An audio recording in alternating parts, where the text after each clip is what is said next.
आप सभी का KS स्टडीज़ चैनल में स्वागत है। आप आगे के नए अपडेट्स पाने के लिए चैनल को लाइक, सब्सक्राइब एंड शेयर करें। स्वर संधि के बारे में हम सभी ने अध्ययन कर लिया था। अब आइए देखिए व्यंजन संधि क्या होती है। स्वर संधि में तो स्वरों का मिलान होता है और व्यंजन संधि में एक दूसरे से व्यंजनों का मिलान होता है। जैसे व्यंजन संधि में एक व्यंजन का किसी दूसरे व्यंजन से अथवा स्वर से मेल होने पर दोनों मिलने वाली ध्वनियों में विकार उत्पन्न होता है। इस विकार से होने वाली संधि को व्यंजन संधि कहते हैं। यानी व्यंजन संधि में एक व्यंजन का दूसरे व्यंजन से मिलना या स्वर से मिलना, एक व्यंजन दूसरे स्वर से भी मिल लेगा तो वो मेल से जो होने पर संधि होती है, ध्वनि में जो विकार होता है वो व्यंजन संधि कहलाती है। इस विकार से होने वाली संधि को व्यंजन संधि कहते हैं। व्यंजन संधि संबंधी कुछ प्रमुख नियम यहाँ दिए गए हैं। फर्स्ट देखिए, यदि प्रत्येक वर्ग के हमारे वर्ग होते हैं कवर्ग, चवर्ग, टवर्ग, तवर्ग, पवर्ग, तो कै के कवर्ग में आ जाती है कै खे ग घण, चवर्ग में चे छे जे जे हैं, टवर्ग में टे ठे ढण, तवर्ग में तै थे दे धन, पवर्ग में पै फै बै भम।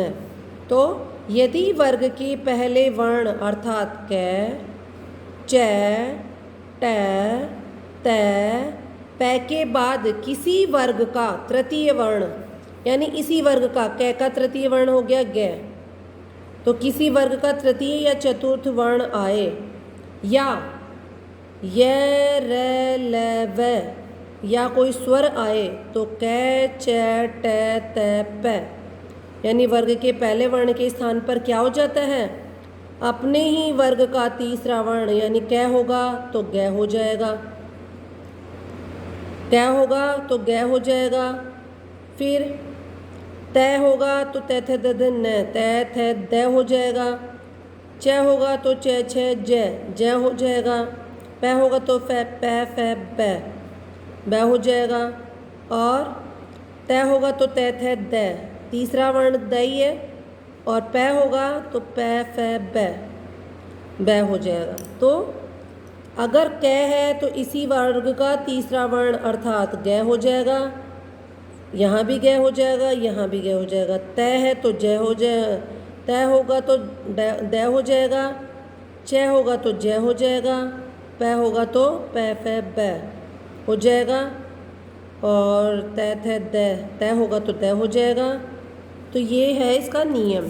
क्या होगा, प्लस से पहले होंगे कै, च, ट, त, प, और इसके बाद अगर किसी भी वर्ग का तृतीय वर्ण या चतुर्थ वर्ण आ जाए, किसी भी वर्ग के तृतीय चतुर्थ वर्ण आ रहे हैं एक तो, और य, र, ल, व में से कोई स्वर आ जाए तो इनके स्थान पर क्या हो जाएगा, ग, ज, ड, द, ब, गजड़ द, मतलब इसी वर्ग के तीसरे वर्ण हो जाते हैं। आइए उदाहरण देखें। वाक प्लस ईश है तो कै का तीसरा वर्ण होगा ग, तो वागीश है।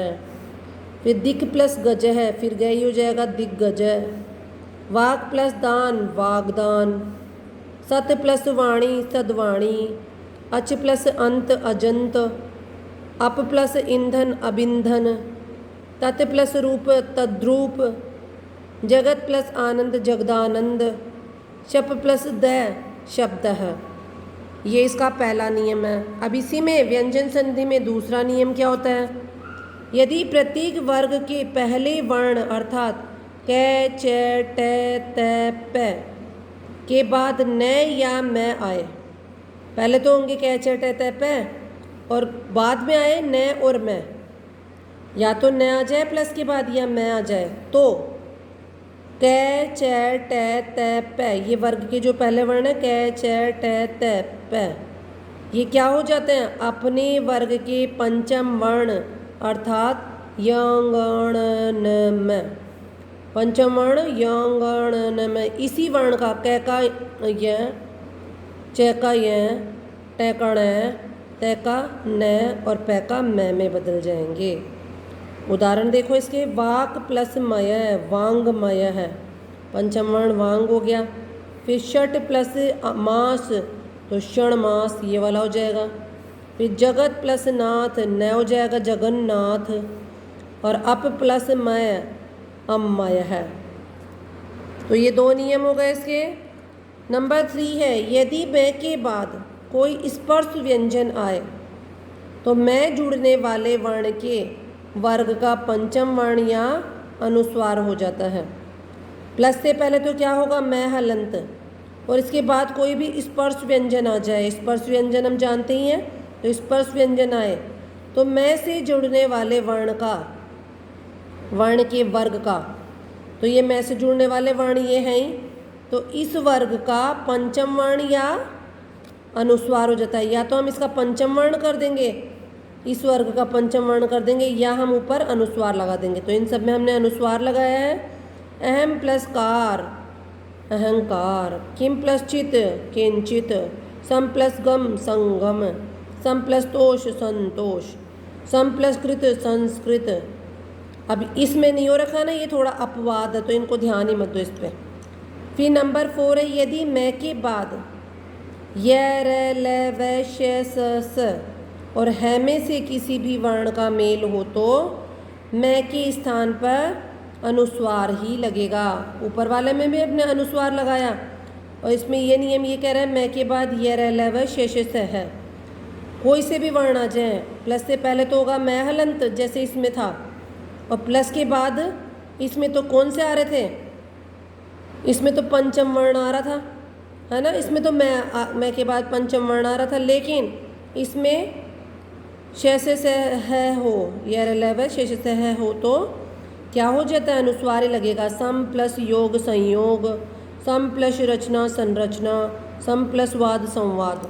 तो ये आपकी व्यंजन संधि के नियम है। इसी का नंबर 5 है यदि तय या द के बाद ल रहे, तय या द हो प्लस से पहले, और फिर तय या द किस में बदल जाता है, ल में बदल जाता है।